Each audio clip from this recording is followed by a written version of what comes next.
Salut à tous et à toutes. Alors bienvenue pour le deuxième volume de Rester Focus, où je vais tenter de vous faire une présentation, on va dire, non exhaustive d'un style que j'affectionne particulièrement, qui s'appelle la power pop. Et dans les grandes lignes, la power pop, c'est un style qui est né, on va dire, post-Beatles. Voilà, c'est une espèce de retour à des mélodies simples. Je pense que ça correspond aussi à une réaction envers une période où d'autres groupes en fait partaient du côté du rock progressif ou de la pop baroque, on va dire. Là, on est vraiment sur une forme de pop assez bien composée hein, quand même, mais assez simple en fait dans les faits. Et qu'est-ce qu'elle a de power en fait cette pop? C'est simplement le choix des sons en général et aussi des structures avec beaucoup de breaks, avec des accords lancés en l'air, des guitares assez cristallines, des arpèges toujours soutenus par des accords. Et donc ça sera un peu la définition, on va dire, du début du mouvement, on va dire, même s'il n'y a pas vraiment de mouvement, on va dire, voilà, c'est juste une filiation, longue filiation de groupes sur plusieurs décennies, avec le style qui va, on va dire, à chaque fois se gorger d'autres styles qui vont être en parallèle à la power pop. Ouais, c'est-à-dire que là, dans les années 70, on va être sur un rock classique, on va dire, un classique rock, quoi. Et dans les années 80, on va intégrer des éléments un peu de new wave ou un petit peu de synthétiseur dans le mélange. Voilà. Et vous allez voir, en fait, on est globalement aux États-Unis et en Angleterre. Voilà. Il y a de la power pop un petit peu partout dans le monde, ça c'est sûr. Mais globalement, c'est quand même une musique extrêmement marquée du sceau des Anglais d'abord, et ensuite, forcément, parce que les Beatles, l'héritage en fait de Apple Records, et de l'autre côté, les États-Unis qui vont s'en emparer et y ajouter en fait forcément leur petite touche à à ce style. Voilà, alors on va pas perdre de temps. J'ai décidé en fait d'appeler cette vidéo Power Pop Starter Pack parce que Starter Kit, pardon, simplement vis-à-vis d'une compilation qui était sortie en fait sur Numéro Group en 2012 et qui fait exactement ce que je vais tenter de faire, c'est-à-dire vraiment la synthèse du style. Là, en l'occurrence, bon, c'est uniquement des groupes américains, hein. Mais si vous voulez un peu saisir le son power pop américain, c'est assez parfait dans le genre. Voilà. C'est uniquement des singles qui ont été compilés de manière assez intéressante. Voilà. Et ça va de groupes des années 70 jusqu'à des groupes de mi-80. Voilà. Et c'est sorti en 2012, je crois. Et du coup, bon, pour continuer, hein, ça fera une bonne entrée en matière. Au final, les compilations, c'est toujours ça. Pour moi, en tout cas, c'est quand je m'intéressais à un style, j'ai besoin en fait de commencer un peu par quelqu'un qui aura raisonné un peu le truc et me donne des pistes. Numéro Group l'ont pas mal fait autour de 2010, donc ils ont fait aussi cette compilation-là comment dire, vous avez vu le magnifique sticker Gilbert, Joseph, que j'ai pas enlevé puisqu'il déchire les pochettes. Merci. Du coup, c'est une compilation uniquement sur la région de l'Illinois, voilà, de Chicago et de ses environs. Ouais. Numéro Group, je pense qu'ils récupèrent en général des fonds de bandes et les droits aussi de studios, voilà, locaux. Et ils en font leur compilation. Ils ont fait ça avec voilà, des compiles de soul et des choses comme ça. Et notamment sur cette compilation, on découvre. il y a des groupes et des artistes solos qui ont été découverts par le biais de cette compilation, exhumés on va dire, et qui sont devenus absolument mythiques grâce à ça, notamment un artiste que je vous présenterai un petit peu plus tard dans la vidéo. Voilà, alors on va pas perdre de temps, on continue, j'ai énormément de choses à présenter. Cette box set là qui s'appelle Titan It's All Pop, elle est sortie en 2011, encore sur Numéro Group, et elle vaut le coup à la fois donc, pour les groupes qui y sont compilés. Alors c'est une grosse box set avec pas mal de LP, mais ce qui compte en fait dans cette box set là, c'est cet album de The Boys, qui est peut-être même une compilation de 45 tours, mais en même temps je ne retrouve pas forcément l'intégralité des morceaux des 45. Voilà, c'est The Boys, pour définir ça, c'est vraiment la quintessence du son power pop de la fin des 70s, quoi. Ils ont commencé en 75, je crois, ils ont sorti 3 EP, et ils venaient du Nebraska. Voilà, et à pas confondre avec le The Boys new-yorkais, qui est aussi extrêmement connu. Celui-ci est complètement inconnu, mais ce disque-là, si vous avez l'occasion de l'écouter, c'est absolument parfait dans le genre. Donc, on va partir sur quelque chose d'assez chronologique, on va dire. Donc pour moi, on commence un peu par les évidences. Donc, je vous parlais de la, comment dire, de la filiation avec les Beatles. La power pop, c'est effectivement deux courants qui vont sortir, un courant qui va sortir en fait, qui va émerger de la création des Beatles et de l'arrêt du groupe, tout simplement. Les Beatles, on pourrait dire qu'ils ont été à la racine de pas mal d'envie de jeunes, de teenagers à travers le monde de prendre une guitare ou prendre des baguettes pour faire de la musique. Ce que ça a pu donner, c'est que d'un côté, en fait, tous ces groupes 60s qui vont faire du garage, en fait, voilà. Va y avoir un peu les groupes prog qui vont se lancer, ou la pop baroque qui vont se lancer un peu dans des délires psychédéliques, un peu comme le Sgt Pepper. Et puis il y a ces groupes-là, en fait, comme Badfinger, qui restent vraiment dans les clous de ce que les Beatles faisaient en matière de pop classique, mais en même temps extrêmement énergique. Voilà, et donc ça, c'est leur deuxième album. Et c'est un groupe du Pays de Galles. Cet album-là s'appelle Straight Up et il date de 71. Et bon, l'histoire de Badfinger, il y a un documentaire sur la BBC qui est en ligne sur YouTube. Vous tapez Badfinger, BBC Documentary, et vous tomberez dessus. C'est pas hyper complet, par contre c'est intéressant, mais ça se base quand même vraiment sur l'histoire des membres, notamment donc de Peter Ham, donc Pierre Jambon, comme j'aime bien l'appeler. Et qui est en fait une histoire assez tragique, voilà, d'un mec et d'un groupe plus généralement qui se sont fait vraiment exploités par leur manager, qui ont fini dans la misère la plus totale et qui se sont, pour les deux du centre de la photo, se sont suicidés à 27 ans, quoi. Donc voilà, ils font partie du club des 27 et personne ne le sait, évidemment, puisque c'est un tout petit groupe. Mais c'est un groupe quand même mythique dans le genre. Voilà, musicalement, comme je vous disais, c'est extrêmement bien fait, hein. Ensuite, bon là j'ai encore le blister sur la pochette, ça fait combien de temps que j'ai ce disque? Je sais pas, peut-être 10-15 ans, mais voilà, je me résous pas à l'enlever. Pourquoi, je ne sais pas. Voilà, c'est Rocking Horse. Là, la filiation aux Beatles, elle est encore plus forte. Alors, Badfinger, je tiens à préciser qu'ils sont sur Apple, donc ils avaient signé en fait sur le label des Beatles, et c'était George Harrison notamment qui était assez proche de ce groupe-là.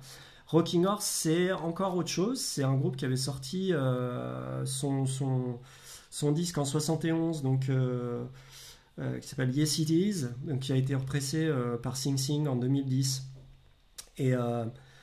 Et c'est un groupe qui est aussi donc de Liverpool et qui partage en fait exactement les mêmes influences que les Beatles.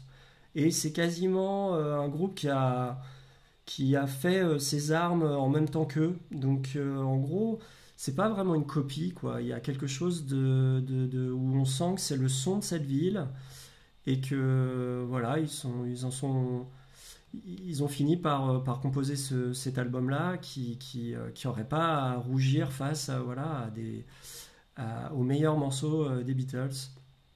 Et c'est extrêmement tubesque. Voilà, tous les morceaux se retiennent. Voilà, c'est quasiment un sans faute ce disque-là dans le genre.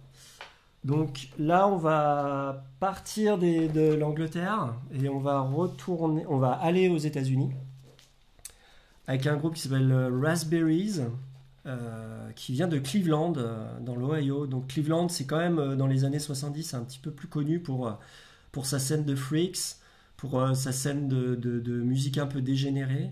Là, on est tout sauf dans la musique de dégénérée, quoi. On est vraiment sur une musique extrêmement bien composée, extrêmement ciselée, avec des arrangements. On n'est pas dans le baroque, mais on n'en est pas loin. Voilà. Et donc Eric Carmen, là, qui est au centre, il va faire une carrière solo. Il va composer en solo un morceau qui s'appelle All by Myself, que vous connaissez tous, qui est, moi, je trouve absolument infernal. Voilà, j'aime pas ce morceau, et qui a été repris par Céline Dion, voilà, et puis par beaucoup d'autres groupes. Donc ça peut faire un peu flipper, mais ce disque des Raspberries, là, qui date de 72, pardon, qui est le self-title, vous pouvez y aller, hein, c'est vraiment parfait, quoi. Ensuite, bon, ça c'est un groupe qui commence à être quand même extrêmement connu, donc c'est Big Star, puisqu'ils ont eu le droit à un documentaire il y a quand même quelques années. Big Star, c'est un groupe de début des années 70 avec Alex Chilton et Chris Bell. Deux musiciens qui vont faire en fait des carrières solo ensuite plus tard, et des carrières solo complètement opposées l'une de l'autre. C'est-à-dire que Chris Bell va continuer dans la pop un peu ciselée, un peu voilà, il va enlever un peu le power et puis il va revenir, il va aller vraiment vers une pop extrêmement extrêmement composée. Et Alex Chilton, lui, il va tout faire péter et il va produire des disques de groupe punk, il va devenir producteur, il va lui-même composer des albums un peu footrack, enfin voilà, il est vraiment dans un délire. Et ce premier album de Big Star, pour moi, c'est vraiment la quintessence de ce que pas mal de groupes d'indie rock des années 90 vont tenter de reproduire. Je pense notamment à Teenage Fan Club. Mais pour moi, c'est quand même ce deuxième album, Radio City, qui est mon préféré. Simplement pour la production et puis aussi pour, je trouve, l'évolution de leur composition voilà, qui les rend vraiment comme personne d'autre. Et il y a forcément des morceaux dans cet album-là et celui d'avant que vous connaissez sans savoir que c'est Big Star. Parce que Big Star, grâce au documentaire, est revenu un peu et pas mal de leurs chansons ont été utilisées, voilà, pour des génériques, dans des séries. Ça, c'est le troisième album, ça c'est le Presse français là, que j'ai eu la chance de trouver il y a une dizaine d'années. Ce troisième album, c'est pas vraiment un album. Enfin, si, c'en est un, mais je crois que le groupe n'existait déjà plus, que le contrat avec la maison de disques les obligeait à avoir un troisième disque. Donc ils ont fait un peu avec des éléments, des chutes un peu de studio, et peut-être quelques titres qui étaient déjà un peu considérés comme des titres solo pour Alex Chilton et surtout pour Chris Bell. Donc il y a des magnifiques morceaux de Chris Bell là-dedans, et il y a une influence un petit peu plus un peu plus soul en fait. Voilà, il y a des chœurs féminins.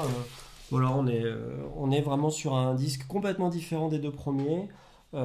J'ai du mal encore moi à savoir si je le trouve génial ou raté. Voilà, mais c'est des disques comme ça qui sont dans l'entre-deux.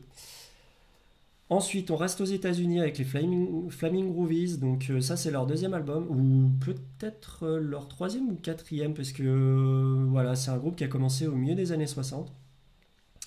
Et Cyril Jordan, là, donc ce, ce grand gaillard dégarni qui a l'air d'avoir déjà 60 ans alors qu'il devait avoir 21 ans sur la photo. Voilà, c'est un peu le fil conducteur de toute la carrière des Flaming Groovies. Et donc c'est un groupe de San Francisco qui a traversé toute l'histoire de la musique rock américaine et voire mondiale, a joué en première partie de tous les groupes un peu mythiques des périodes des années 60-70. Et Cyril Jordan, il a une chronique dans un magazine, fanzine qui s'appelle Ugly Things, dont je suis abonné depuis de nombreuses années. Et il a son édito, en fait, il a une double page, voire quadruple page, où voilà, il fait le daron un peu, et il se rappelle des souvenirs de la période de la scène de San Francisco et de ses tournées. Et c'est incroyable. Voilà, il a rencontré tout le monde, il a toujours des anecdotes de première main complètement géniales. Et donc, ce Flaming Groovy, c'est vraiment aussi la quintessence du son Beatlesque, mais là, passé au prisme de la culture américaine. Et donc, ça fait partie de ces impondérables du style. Et rien que le premier morceau, donc, qui donne le nom de l'album, la Check Some Action, il est imparable ce morceau. Voilà. C'est un morceau power pop.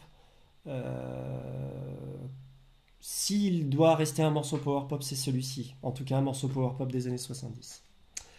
Ensuite, on va passer alors à Shoes, qui est un groupe qui est aussi de Chicago, en fait, de l'Illinois. Alors Shoes, c'est un de mes groupes favoris. Ce que j'apprécie chez Shoes, c'est que toute leur discographie, quasiment jusqu'à tardivement, genre jusqu'à la fin des années 70, début 80, ils l'ont enregistré eux-mêmes en fait. Et ils le sortaient comme des private press, quoi. Donc, bon, les originaux de Shoes, autant dire que c'est complètement impossible de les trouver, encore plus ici en Europe. Ceci dit, voilà, il y avait ce label qui est euh, bon, je ne sais plus qui les avait réédités à l'époque. Bon, bref, voilà, ils ont réédité tout le catalogue, tout le catalogue entier avec quasiment les artworks refaits, refaits à l'identique, avec tous les petits inserts. Il y a même un transfert t-shirt qui existait déjà dans l'original de ce Black Vinyl Shoes. Ils ont sorti aussi des démos voilà, d'un album plus tardif. Euh, voilà, qui est cet album-là, en fait, qui pour le coup est là et sur Elektra. Donc voilà, ils ont signé sur Major. C'est un groupe qui a jamais vraiment marché. Et c'est un groupe que vous retrouvez à partir de période Major, vous retrouvez dans tous les bacs à soldes, y compris en France, quoi. Et c'est très facile de les retrouver, notamment cet album, là, Boomerang. Bon, voilà, faut aimer cette période-là qui est un petit peu plus produite que la période des années 70, qui est un petit peu plus, beaucoup plus commerciale.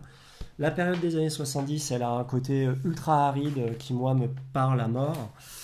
Euh, ouais, il y a un côté amateur, il y a un côté private press, quoi. C'est la version pop, en fait, de ce que moi j'aime dans les private press folk ou psychédélique ou hard rock. Voilà, on est là sur ce type de production un peu malingre, mais en même temps très efficace, et puis avec des défauts. Et voilà, et Shoes, il se caractérise par, bon voilà, c'est une pop pas très power en fait au final, assez retenue, avec des voix de tête en fait, et beaucoup d'harmonie de voix. Voilà, c'est pas les Bee Gees, hein, mais on est sur des voix vraiment dans le genre. Alors. Là, on a traversé un peu les années 70. Là, on va être dans cette espèce de transition entre les années 70 et 80. Donc là, il y a un gros morceau là, qui s'appelle The Nerves, qui est un groupe de Los Angeles. Ce disque date enfin ce disque là non, mais le 45 tours date de 76. Vous connaissez, je pense, le morceau Hanging on the Telephone qui a été repris en fait par Blondie sur son album Parallel Lines.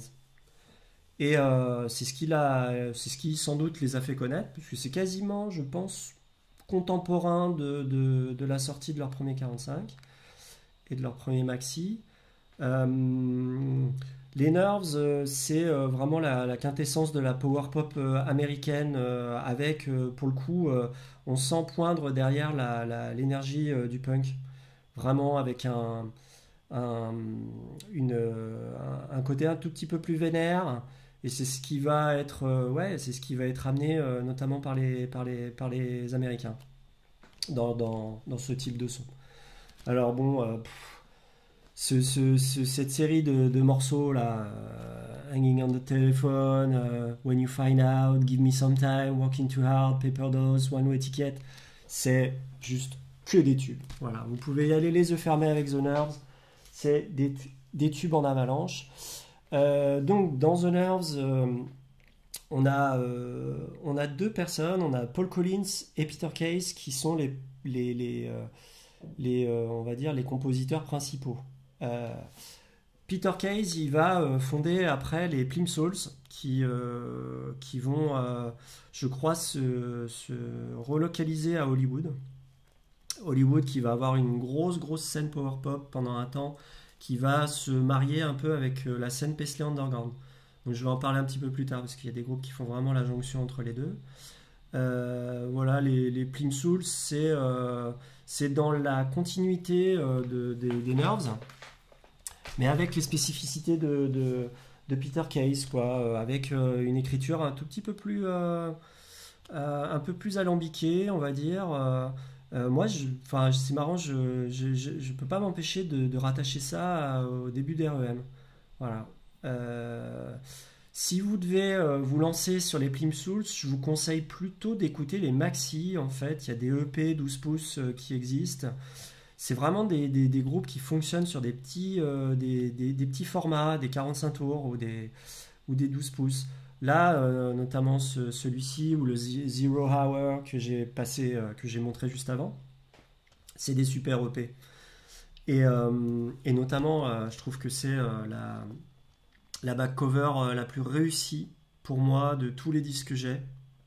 Voilà, ça fait partie de ces photos absolument parfaites, iconiques, avec une typo, un chouette typo un peu psychédélique. Voilà, vous voyez ça dans un bac, forcément vous vous dites je le veux. Alors on continue. Bah il y a le voilà, il y a d'autres. Voilà, ça c'est le premier album des Plimsouls qui est un self-titled. Et ensuite, donc j'avais parlé de Paul Collins. Alors Paul Collins, c'est un gros morceau aussi. Là, je vous sors que son premier album qui est sorti d'abord sous le nom de The Beat et qui ensuite est ressorti sous le nom de Paul Collins Beat. Voilà, je pense que c'est parce qu'il avait dans l'idée de continuer sous forme de groupe et ensuite il a assumé le fait d'être en solo. Et voilà, là pour le coup, on est vraiment dans la complète continuité de The Nerves, avec vraiment des compositions power pop extrêmement énergiques, vraiment que des tubes sur ce premier album. J'ai d'autres albums là, jusqu'au troisième album, voilà, c'est juste absolument parfait. Après, c'est complètement inégal. Il a une discographie qui court jusqu'à aujourd'hui, parce qu'il a jamais arrêté de faire de la musique. Il a sorti une bio que j'ai là. Et je ferai peut-être une vidéo uniquement sur des bouquins. Voilà, parce que pourquoi pas, on va pas parler que de disques. Et du coup, il a sorti une bio il y a quelques années qui est assez intéressante parce que pour un gars qui a fait de la musique power pop, qui est plutôt une musique enjouée en général, avec quelques touches un peu mélancolique quelquefois pour certains groupes, mais voilà, Paul Collins musicalement c'est pas du tout mélancolique, quoi, c'est vraiment de la power pop énergique et positive.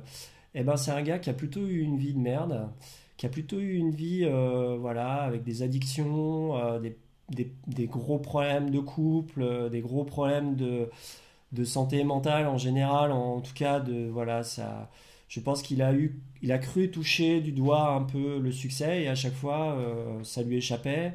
Et je pense pour un gars qui a voulu toute sa vie faire de la musique, il a eu du mal voilà, à se planter quasiment systématiquement et à n'être finalement que culte, et c'est-à-dire de recueillir un peu les lauriers de sa musique seulement très récemment, quoi.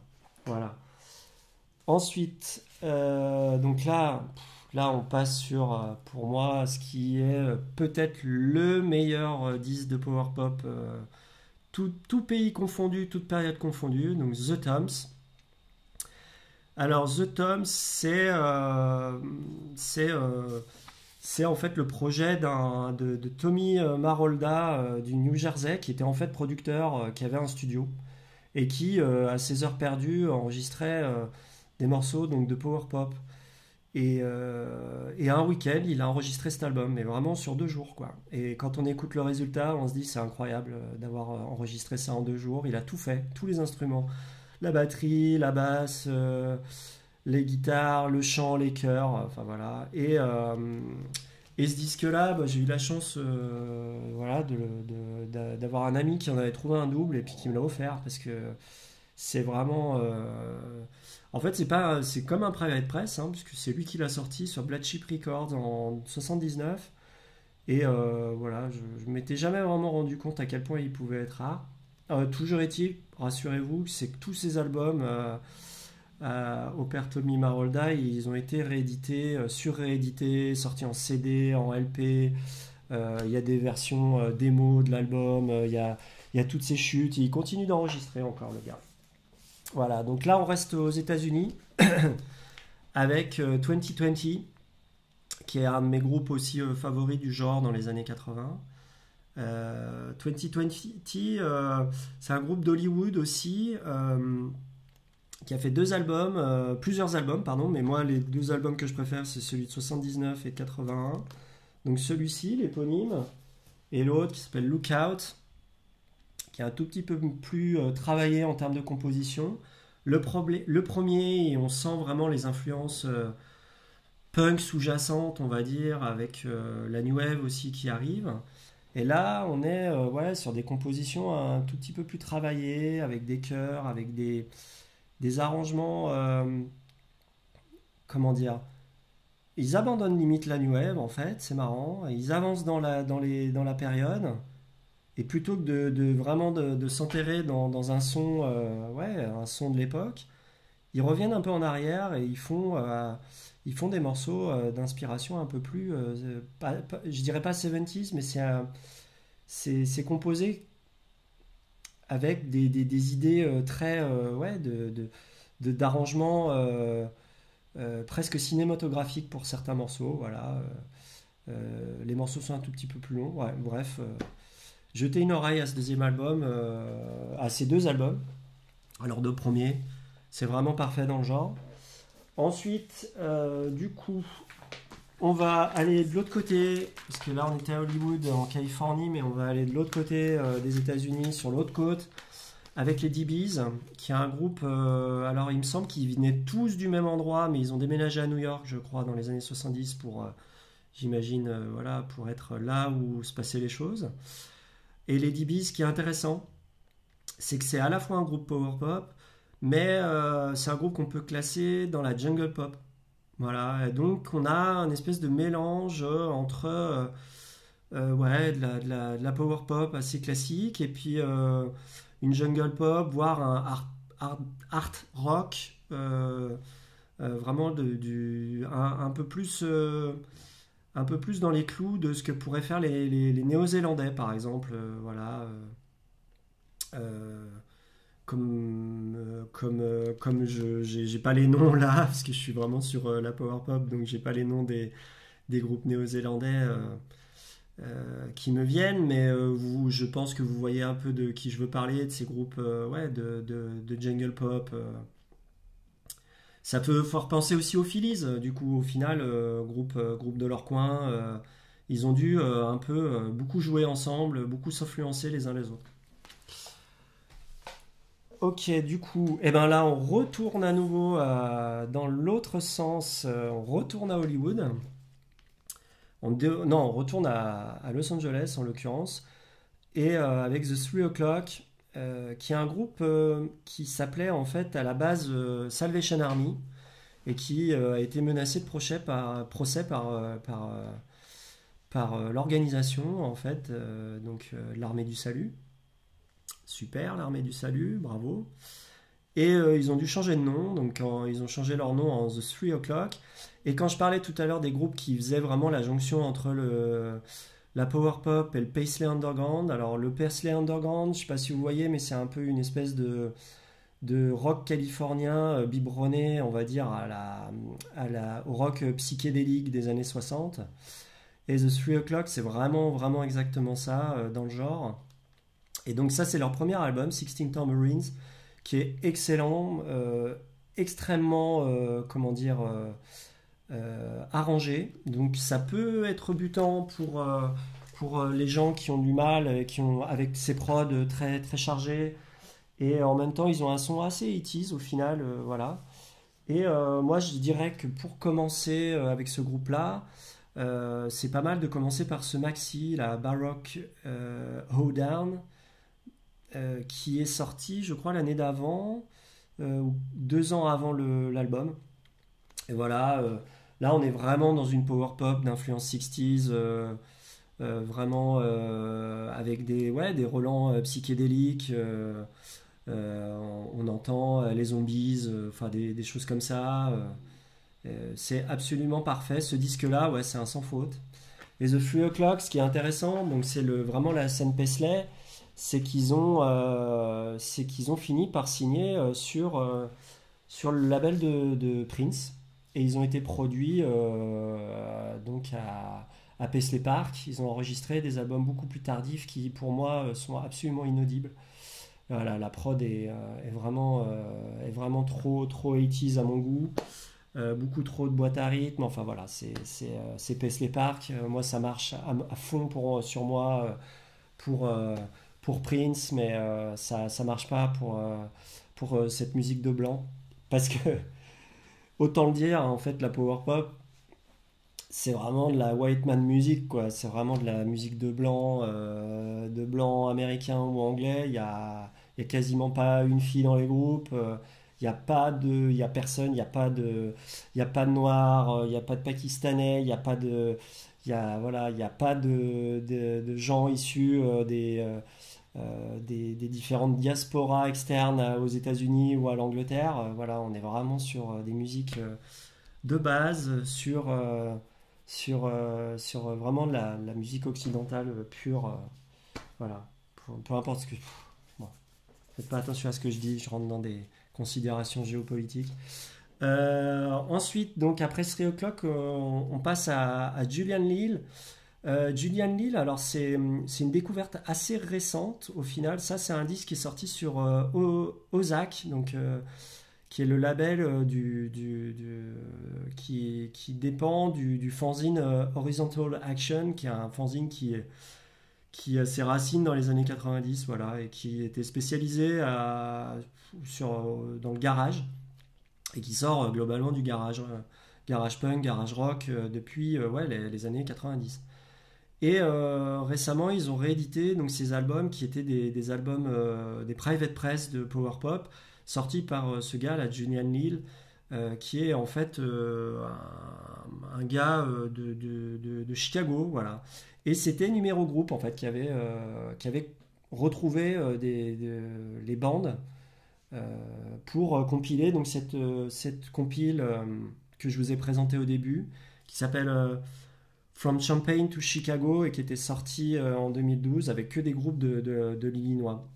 Et ils ont bien fait aux actes de sortir plus que ces quelques titres éparses de la compilation, parce que tous les albums de Julian Leal qui étaient sortis à compte d'auteur à l'époque, à son époque, sont absolument imparables. C'est vraiment la quintessence de la power pop 80s, avec beaucoup de synthétiseurs pour le coup. Mais c'est imparable, quoi. C'est des tubes, tube sur tube.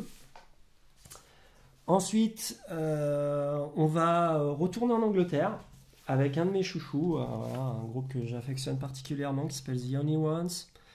The Only Ones, c'est à la fois un groupe de power pop, surtout connu en fait pour son premier morceau, pour son morceau Another Girl, Another Planet, qui est un groupe vraiment, un morceau qui est vraiment dans les clous de la power pop de l'époque. Donc cet album, il date de 78 et Peter Case là qui est en photo avec son magnifique manteau en fourrure.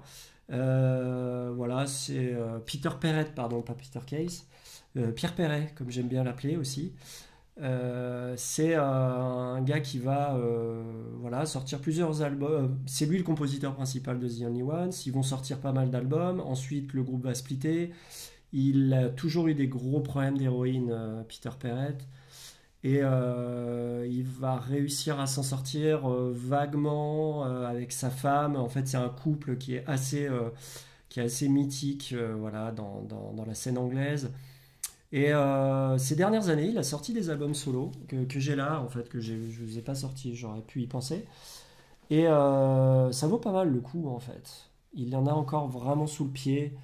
Il est vraiment dans cette espèce d'entre-deux, entre de la pop classique à l'anglaise et puis ouais, cette power pop euh, qui fait la jonction entre ouais, le rock américain, le rock anglais, enfin voilà, et il y a vraiment son accent aussi, sa manière de chanter typiquement, typiquement anglaise, assez en poulet et en même temps, voilà, un peu, on sent le junkie, voilà, avec la bouche pâteuse, quoi. Voilà. Pour finir avec l'Angleterre, voilà, c'est cet album de Starjets qui est en fait un album que personnellement je trouve assez raté. Voilà, c'est un disque qu'on trouve assez facilement à pas cher parce que finalement je pense que peu de gens le gardent. Les gens ont besoin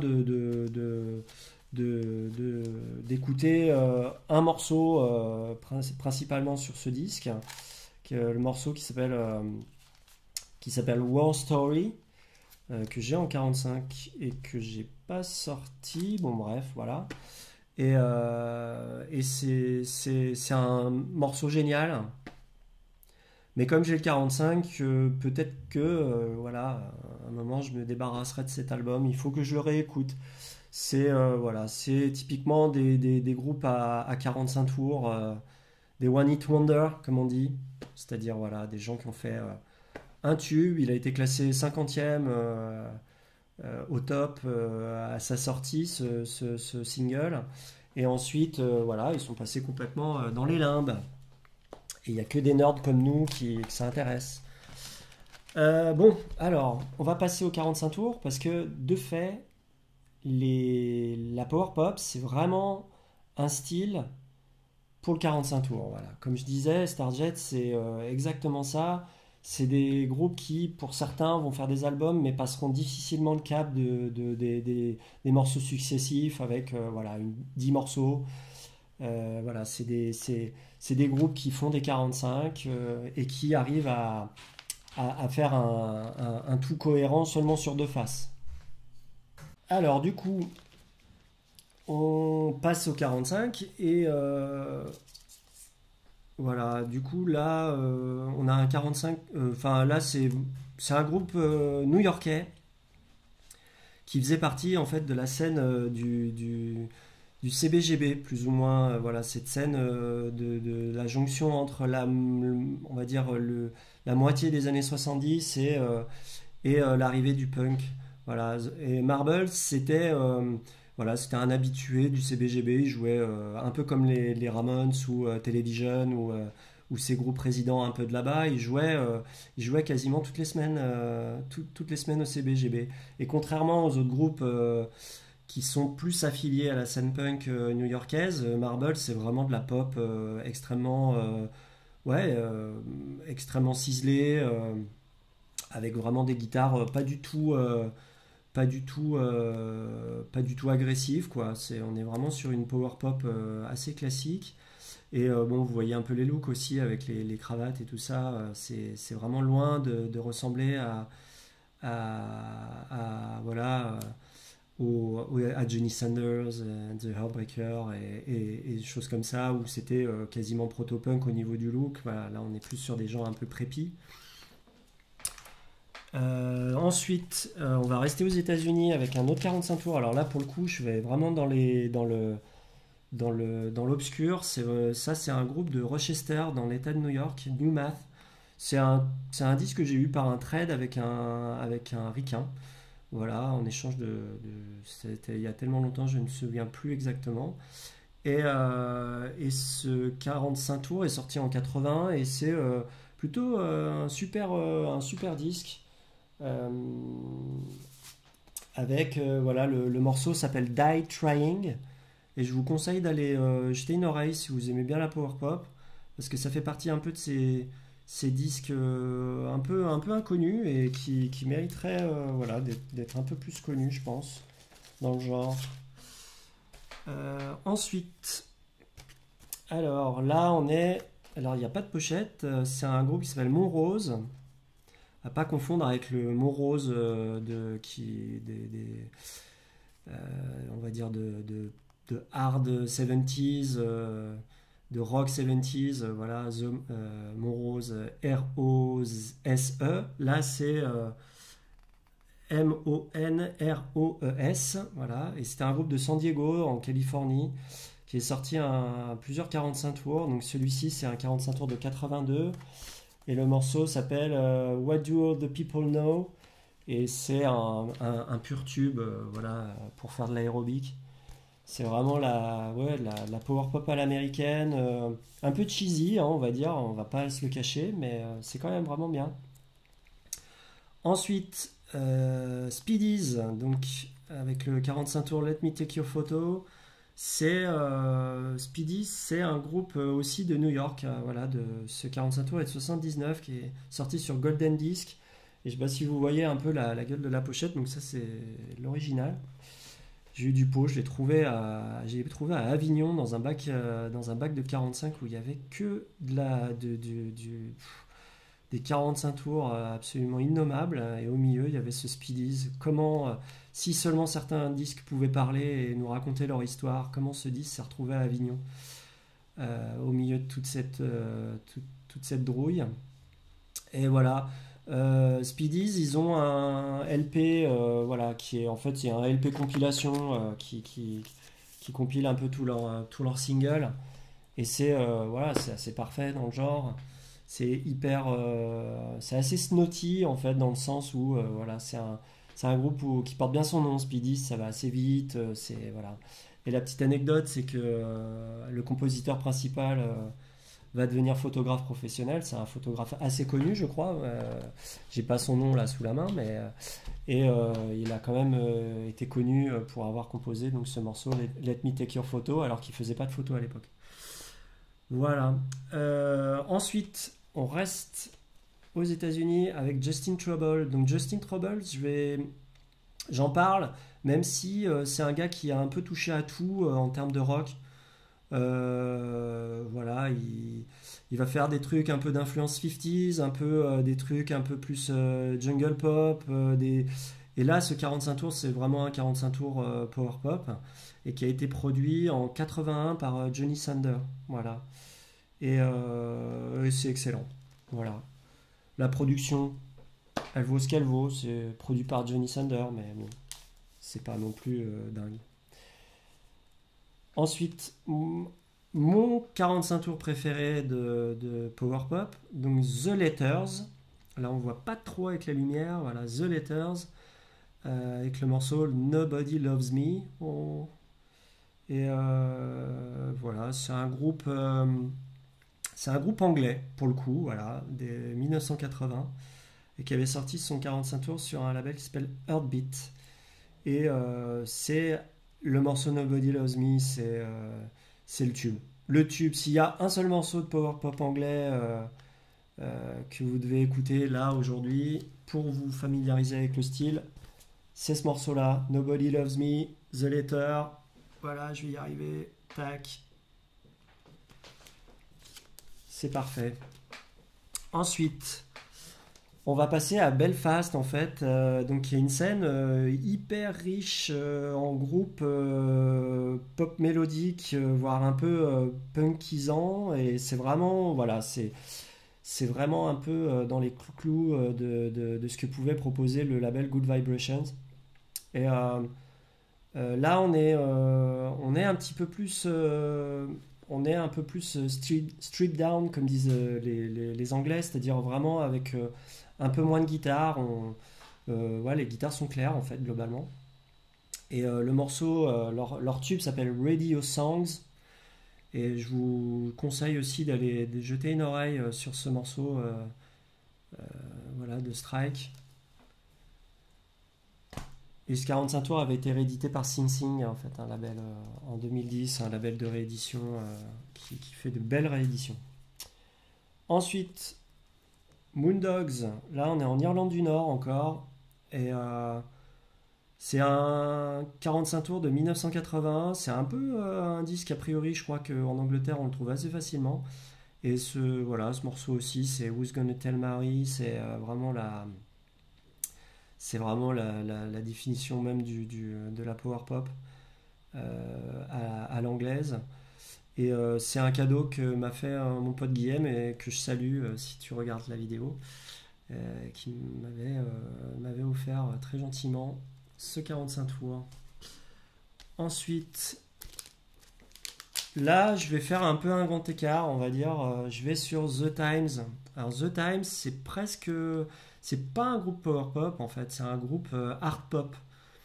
Mais sur ce 45 tours là, ils sont vraiment enfin, moi je trouve, ils sont dans le vrai au niveau power pop quoi. Il y a quelque chose.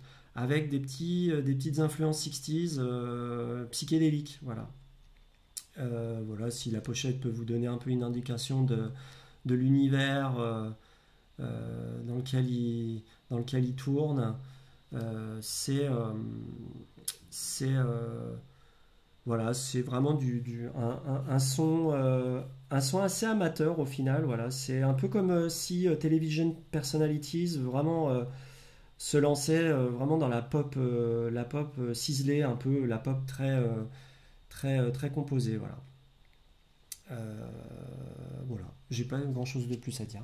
C'était ressorti sur Static Shock, qui est un label punk, punk hardcore, et qui fait aussi de belles rééditions certaines fois d'un peu de disques mythiques anglais.